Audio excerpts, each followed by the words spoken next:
بسم اللہ الرحمن الرحیم۔ السلام علیکم۔ Tariq Javed Khokhar, advocate law for youth channel کے ساتھ ابھی بات کرتے ہیں کہ بہت پولیٹیکل ڈیولپمنٹ ہوئی ہیں کل رات سے لے کر سارا دن، اور اسی لیے میں نے جو ہے کوشش کرتا ہوں کہ at the end of day جو ہے وہ ساری دن کی جو ڈیولپمنٹ ہیں ناظرین کے لیے جو ہے سامعین کے لیے وہ ایک بہتر آپشن ہے۔ تو دیکھتے ہیں جی کہ آج سارا دن سب سے بڑی ڈیولپمنٹ یہ تھی کہ جو اہم ترین پریس کانفرنس ہوئی ہے، جس میں جو پی ٹی آئی کا حامد رضا صاحب کی جماعت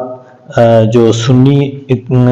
جو کونسل ہے اس کے ساتھ، اور پھر اس کے اندر بیٹھے تھے جو راجہ ناصر صاحب۔ یہ ایک بہت ہی زبردست قسم کی ڈیولپمنٹ تھی، کیونکہ جس طرح سے پیچھے جب راجہ ناصر صاحب کی جماعت کے ساتھ اتحاد کی بات ہوئی تھی تو ایک مخصوص گروپ جنہوں نے گزشتہ 40-45 سال سے اس ملک کے اندر مذہبی فرقہ وارانہ تعصب پھیلا کر اور لسانی اور پھر اور نہ جانے کیا کیا پھیلا کر معاشی اس جو ہے ایک تفریق پھیلا کر اس ملک کو اور جو ہے بالکل عوام کو بکھیر دیا تھا، اس کو وہی طبقے نے ایک بہت زبردست قسم کا زہر اگلا 2-3 دن کہ جی یہ ایک علامہ ناصر صاحب والی جماعت سے ہو کر جو ایک سیکٹیرین انہوں نے پھیلانے کی کوشش کی تھی، ایک تو اس کا راستہ بند ہو گیا ہے اور خود وہ علامہ ناصر صاحب نے بند کر دیا ہے، کیونکہ وہ اس میٹنگ میں اس اتحاد میں موجود تھے اور انہوں نے بڑی خوش دلی کے ساتھ بڑے دلیرانہ طور پر حامد رضا صاحب کی موجودگی میں اور پی ٹی آئی کی اعلیٰ قیادت کے ہاتھوں میں ہاتھ ڈال کر انہوں نے یہ ثابت کیا ہے کہ وہ ایک ایسی جماعت کے ساتھ جس کا مقصد پورے ملک کے چپے چپے کے رہنے والے ہر مذہب، ہر رنگ، ہر نسل اور ہر فرقے اور ہر طبقے کے لوگوں کی جماعت ہے، جس میں کسی قسم کی کوئی تفریق نہیں ہے۔ یہاں ہر کوئی اپنے آپ کو صرف اور صرف پاکستانی شہری سمجھتا ہے، یہی آئین اور قانون کے مطابق ہے، یہی قائد اعظم کا پاکستان تھا اور کہا کہ ہم ایسے پاکستان کا چاہتے ہیں یا ایسا ملک چاہتے ہیں یا ایسا ملک ہوگا پاکستان جو تمام مذاہب کے لوگوں کے لیے ایک ہوم لینڈ ہوگا۔ تو یہ ایک بہت بڑی ڈیولپمنٹ تھی اور پی ٹی آئی نے پھر اسی پر اکتفا نہیں کیا، اور اس کے بعد ایک اہم ترین وفد جو ہے اب وہ مذاکرات اور ملاقات کرنے جا رہا ہے، جب ہیں جو جے یو آئی سے علیحدہ ہوئے ہیں ان کے ساتھ ایک ملاقات ہونے جا رہی ہے۔ اس طرح سے تمام تقریباً چھوٹی پارٹیوں نے اور پھر بالخصوص جو ہیں نون لیگ کے اندر سے کچھ جو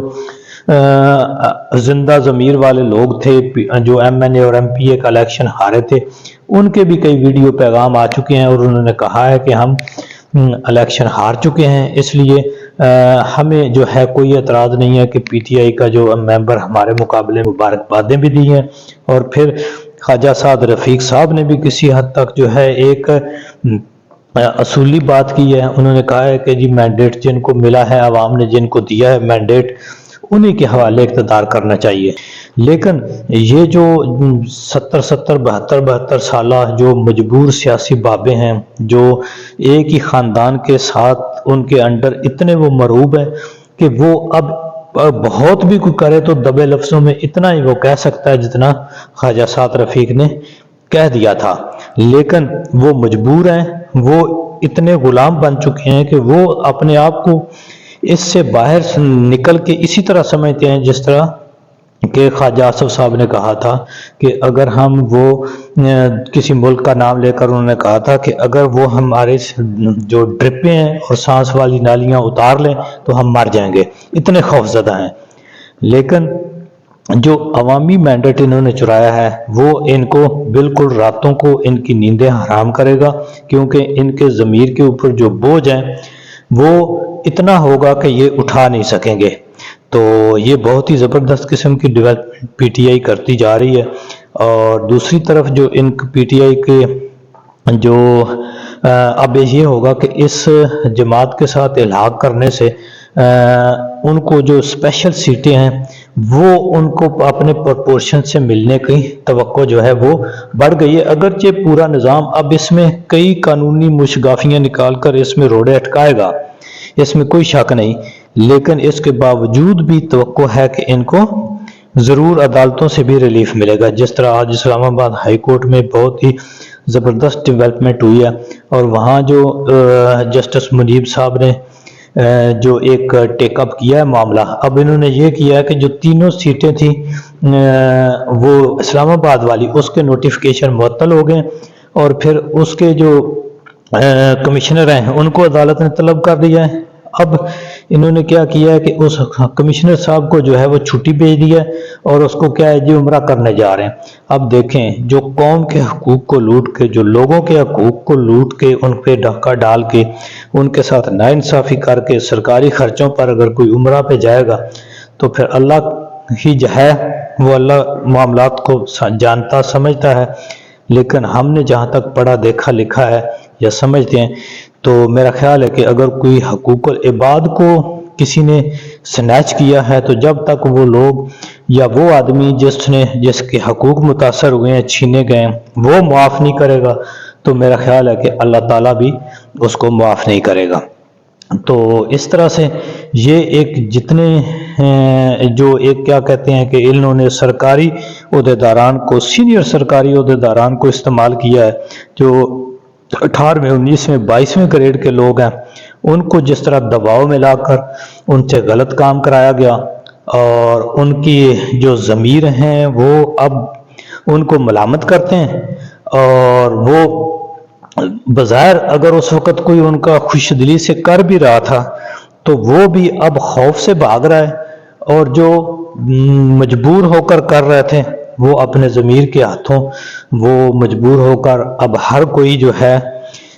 وہ آہستہ آہستہ سچ اگلنے لگ گیا ہے۔ جو مخالف جماعتیں تھیں، جو پی ٹی آئی کی حکومت گرانے میں جماعتیں تھیں، وہ مینگل صاحب بھی بولے ہیں، مولانا فضل الرحمان صاحب، تو اس طرح سے ہر کوئی بول رہا ہے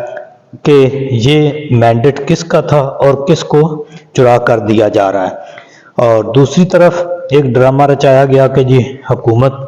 جو ہے وہ اب نواز شریف صاحب لینا نہیں چاہتے، وہ ناراض ہو گئے ہیں، ان کو غصہ آ گیا ہے، ٹھیک ہے، لیکن